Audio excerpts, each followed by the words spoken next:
Good morning, you guys, and welcome to another hip homeschooling tip of the day. Today we're going to be talking about looping, which is a really simple way of organizing your structure of your homeschool and what you want to do without necessarily putting together a schedule. So a loop would be not your subjects that you want to do every single day. Those, there's no need to include them on a loop. You're going to do math or you're going to do reading every day. The ones you're going to include on a loop are things that you want to alternate, things that you want to say, rather than saying on Tuesday, I'm going to do our science curriculum every single Tuesday.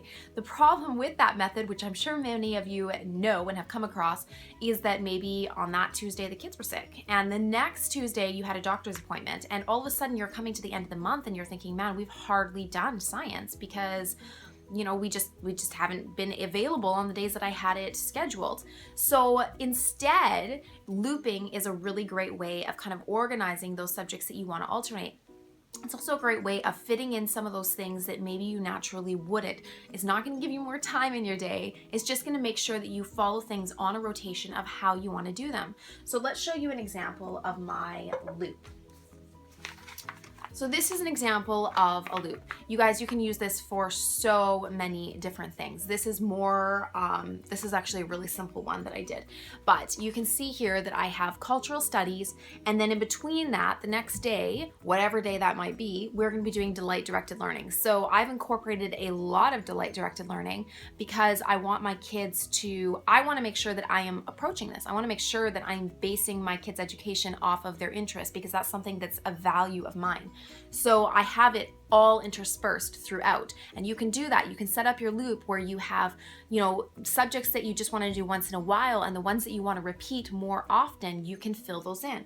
So after delight-directed learning, we're going to do typing the next day, and then delight-directed learning, and then geography, and then delight-directed learning, and then art, and then delight-directed learning. This is just an example, and actually I tweak this all the time. I have a new loop that I'm setting up right now, but I wanted to give you an idea of just how simple it can be. You don't even have to put it together in something that looks like this, you guys. You could have a list. You could have 1, my loop is to do this, 2, my loop is to do this, and just work your way through your loop.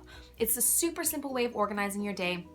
It's highly effective, and you guys, I'm gonna challenge you to do it. I'm gonna challenge you to go and sit down and put together a loop for your homeschool. This might not work for you at all. You might absolutely hate it, and that's fine, but you're never gonna know until you try. So sit down, make yourself a loop of your non-essential subjects, things that you wanna do, like geography that, we just kind of don't fit in. Put it in a loop and see if having that loose structure doesn't help you be more productive in your homeschool week. Have a great day.